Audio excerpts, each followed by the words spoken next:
Aggressive testing और लोगों तक सही और पूरी जानकारी, हॉस्पिटल्स में कितने बेड्स उपलब्ध हैं, कहां उपलब्ध हैं, ये जानकारी आसानी से उपलब्ध होने पर लोगों की सहूलियत बढ़ती है। इसी तरह काला बाजारी पर लगाम हो, ऐसे लोगों पर सख्त कार्रवाई हो, या फ्रंटलाइन वर्कर्स का मोरल हाई रखकर उन्हें मोबिलाइज करना हो, एक फील्ड कमांडर के रूप में आपके प्रयास पूरे जिले को मजबूती देते हैं। फ्रंट लाइन वर्कर्स को आपके कंडक्ट और एक्शन से हमेशा प्रेरणा मिलती है, उनका भरोसा और बढ़ता है। मैं आपसे एक और बात कहना चाहूंगा। अब इसलिए अगर आपको कहीं लगता है कि सरकार द्वारा बनाई पॉलिसी में जिला स्तर पर किसी इनोवेशन की जरूरत है, उस इनोवेशन में से पॉलिसी को ताकत मिलेगी, तो मेरा आपको खुली छूट है, आप जरूर कीजिए। अगर ये इनोवेशन आपके जिले की स्थानीय जरूरतों के हिसाब से है तो उसे उसी हिसाब में करिए। अगर आपको लगता है कि आपने जो इनोवेशन किया है वो पूरे प्रदेश के लिए या पूरे देश के लिए बेनिफिशियल है, तो उसे सरकार तक भी पहुंचाइए। अगर आपको अपने अनुभवों से तेजी से बदलती परिस्थितियों के हिसाब से पॉलिसीज में किसी सुधार की जरूरत लगती है, तो उसका भी फीडबैक जरूर पहुंचाइए, बिना संकोच पहुंचाइए। क्योंकि ये लड़ाई ऐसी है कि हम सब मिलकर के सोचेंगे, सब मिलकर के नई नई चीजें ले आएंगे, तब जाकर के हम कर पाएंगे। साथियों, आपके जिले की सफलता बाकी जिलों के लिए एक उदाहरण बन सकती है, उनकी भी मदद कर सकती है। कोरोना से निपटने के लिए जो भी बेस्ट प्रैक्टिसेस हैं, उनको भी हमें एडॉप्ट करते चलना है। आपके बहुत से साथी ऐसे जिलों में होंगे जहां कोरोना संक्रमण पीक पर पहुंचने के बाद अब कम हो रहा है। उनके अनुभवों से सीखकर आप अपने जिलों में अपनी रणनीति को और मजबूत करते रहेंगे तो कोरोना के खिलाफ लड़ाई और आसान होगी। साथियों, इस समय कई राज्यों में कोरोना संक्रमण के आंकड़े कम हो रहे हैं, कई राज्यों में बढ़ भी रहे हैं। कम होते आंकड़ों के बीच हमें ज्यादा सतर्क रहने की जरूरत है। बीते एक साल में करीब करीब हर मीटिंग में मेरा यही आग्रह रहा है कि हमारी लड़ाई एक जीवन बचाने की है, एक एक जीवन बचाने की है। हमारी जिम्मेदारी संक्रमण को फैलने से रोकने की भी है, और ये तभी संभव है जब हमें संक्रमण की स्केल की सही जानकारी होगी। टेस्टिंग, ट्रैकिंग, आइसोलेशन, ट्रीटमेंट और कोविड एप्रोप्रिएट बिहेवियर, इस पर लगातार बल देने रहना जरूरी है। कोरोना की इस दूसरी वेव में अभी ग्रामीण और दुर्गम क्षेत्रों में हमें बहुत ध्यान देना है। इसमें फील्ड में बिताया हुआ आप सभी का अनुभव और आपकी कुशलता ये बहुत काम आने वाली है। हमें गांव-गांव में जागरूकता भी बढ़ानी है और उन्हें कोविड के इलाज की सुविधाओं से भी जोड़ना है। बढ़ते हुए केसों के और संसाधनों की सीमाओं के बीच लोगों की अपेक्षाओं को उचित समाधान देना हमारी सबसे बड़ी प्राथमिकता है। सारी चुनौतियों के बीच समाज के सबसे निचले छोर पर खड़े व्यक्ति का चेहरा ध्यान में रखते हुए हमें काम करना है। उसका कष्ट दूर हो, उसको मदद मिले, हमें ऐसी व्यवस्थाओं को और मजबूत करना है। इस बहुत बड़े वर्ग तक जब प्रशासन का एक भी व्यक्ति पहुंचता है तो या उससे संपर्क करता है, उसकी बात सुनता है, तो उससे बहुत बड़ा विश्वास जगता है। बीमारी से लड़ने की उसकी ताकत कई गुना बढ़ जाती है। जैसे हम देखते हैं, जब होम आइसोलेशन में रह रहे परिवार के पास प्रशासन के लोग ऑक्सीमीटर लेकर जाते हैं, दवाएं लेकर जाते हैं, तो उसकी खोज खबर लेते हैं, तो उस परिवार को संबल मिलता है कि हम अकेले नहीं हैं। साथियों, कोविड के अलावा आपको अपने जिले के हर एक नागरिक की ईज ऑफ लिविंग का भी ध्यान रखना है।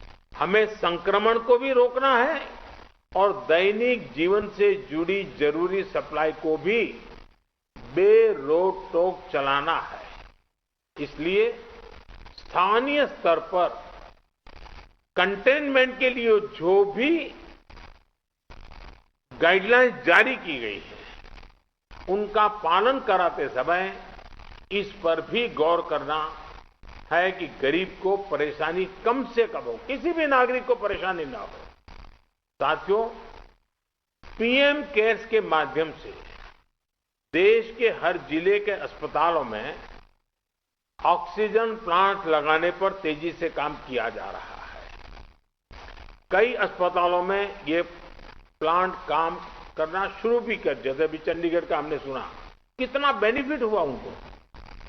और इसलिए आपसे मेरा आग्रह है कि जिस भी जिलों को ये प्लांट अलॉट होने वाले हैं, वहां हर जरूरी तैयारी पहले से पूरी होने पर ऑक्सीजन प्लांट और तेजी से सेटअप हो जाएंगे। अस्पतालों में ऑक्सीजन मॉनिटरिंग कमेटी जितना सही काम करेगी, उतना ही ऑक्सीजन का सही इस्तेमाल हो पाएगा। साथियों, टीकाकरण कोविड से लड़ाई का एक सशक्त माध्यम है। इसलिए इससे जुड़े हर भ्रम को हमें मिलकर के उसको निरस्त करना है। कोरोना के टीके की सप्लाई को बहुत बड़े स्तर पर बढ़ाने के निरंतर प्रयास किए जा रहे हैं। वैक्सीनेशन के लेकर व्यवस्थाओं और प्रक्रियाओं को हेल्थ मिनिस्ट्री लगातार स्ट्रीमलाइन कर रही है। कोशिश ये है कि अगले 15 दिन का शेड्यूल राज्यों को एडवांस में मिल जाए। इससे आपको भी पता रहेगा कि जिले में कितने लोगों के लिए वैक्सीन उपलब्ध होने जा रही है और आपको किस हिसाब से तैयारी करनी है। वैक्सीन वेस्टेज रोकने में जिला स्तर पर सही प्रबंधन की भूमिका के बारे में भी आप अच्छी तरह जानते हैं। आपके सहयोग से वैक्सीन वेस्टेज पूरी तरह रुक सकती है। इतना ही नहीं, ऑप्टिमम यूटिलाइजेशन की दिशा में हम सफलतापूर्वक आगे बढ़ सकते हैं। साथियों, ये समय एक प्रशासक के साथ ही एक ह्यूमन रिसोर्स और लॉजिस्टिक मैनेजर के रूप में भी आपकी भूमिका को टेस्ट कर रहा है। मेडिकल से जुड़ी सप्लाई ही नहीं, बल्कि आपके जिले में दूसरी जरूरी सप्लाई भी पर्याप्त हो, ये बहुत जरूरी है। बरसात के मौसम में हम सब जानते हैं कि आप जो रोजमर्रा सरकार के कामों में जुड़े होते हैं, लेकिन जैसे ही जून महीना सामने आना शुरू होता है, आपका ध्यान मौसम, बारिश क्या हो सकता है, क्या कर, उसमें जाता ही है। काफी आपको अटेंशन देना पड़ता है। और इस बार भी बारिश अब शुरू होने जा रही है, तो स्वाभाविक आपको बरसात के मौसम की जो चुनौतियां हैं, जो एक्स्ट्रा आपके लिए बर्डन भी होती हैं, जिम्मेवारी भी होती हैं, और इसलिए आपको बहुत तेजी से अपनी जरूरतों को मैप करना है और जरूरी प्रबंध करना है। अब कई बार तेज बारिश के कारण बिजली चली जाती है और कहीं अस्पताल में बिजली चली गई तो बहुत बड़ा संकट हो जाएगा ऐसे समय। तो ये चीजें अभी से हमको सोचनी पड़ेगी। चुनौती बड़ी है, लेकिन हमारा हौसला उससे भी बड़ा है और हमारा रिस्पांस न भूतो न भविष्यति, ऐसा ही होना चाहिए। इसी हौसले और संकलन के साथ, इसी इरादे और संकल्प के साथ हम देश को इस संकट से बाहर निकालेंगे। अभी कोरोना के खिलाफ आपको जो अनुभव मिलेंगे, वो भविष्य में भी आपके भी और देश के भी बहुत काम आने वाले हैं। इन अनुभवों का सही इस्तेमाल करके आप आगे भी देश की बड़ी सेवा कर सकते हैं। मुझे विश्वास है कि आपके सहयोग से, आपके कुशल नेतृत्व से, आपके कुशल प्रबंधन से भारत कोरोना के खिलाफ इस लड़ाई में मजबूती से आगे बढ़ेगा। मुझे खुशी है कि आज सभी जो राज्य इस मीटिंग में हैं, उनके सभी माननीय मुख्यमंत्रियों ने भी समय निकाला। जब कार्यक्रम की रचना कर रहे थे, तब लग रहा था कि मुख्यमंत्रियों का समय इसमें व्यस्त करने की जरूरत नहीं है, क्योंकि जिले के लोगों से बात करना है, वो तो जानते ही थे। लेकिन फिर भी इस विषय के प्रति गंभीरता को लेकर के, संवेदनशीलता को लेकर के मुख्यमंत्री भी इसमें जुड़े हैं, ये बहुत ही स्वागत योग्य है। मैं सभी आदरणीय मुख्यमंत्रियों का भी हृदय से आभार व्यक्त करता हूं और मुख्यमंत्री जी के मार्गदर्शन में आपकी जिले की सारी टीमें एक विश्वास के साथ, संकल्प के साथ एक एक गांव को कोरोना से बचाना है, इस मंत्र को लेकर के आप आगे बढ़ें और तेजी से रिकवरी रेट बढ़े, तेजी से पॉजिटिव केसों की संख्या बढ़े, तेजी से टेस्ट ज्यादा हो। इन सभी बातों पर बल देते हुए हम सफलता की दिशा में एक भी प्रयास न छोड़े,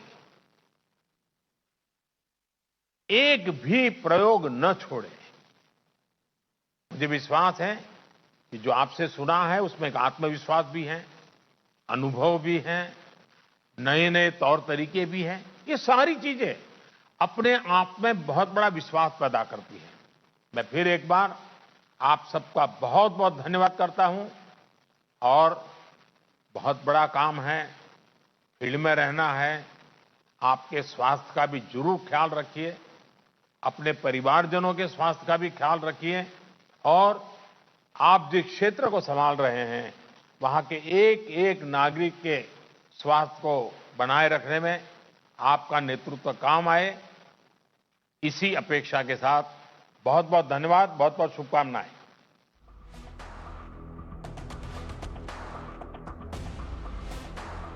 So the Prime Minister there essentially talking to all the state and district level officials about how to fight COVID in this second wave. There were chief ministers from some of these states which were also attending, but the Prime Minister essentially stressing on the fact that there needs to be a focus on rural areas and telling people that they can actually share the best practices that they have used in the district level and in their particular areas, which can be shared with other districts and village level officials as well, in order to tackle and fight the COVID crisis, essentially saying it's the rural areas now which need a lot more focus and awareness needs to be increased in those areas as well.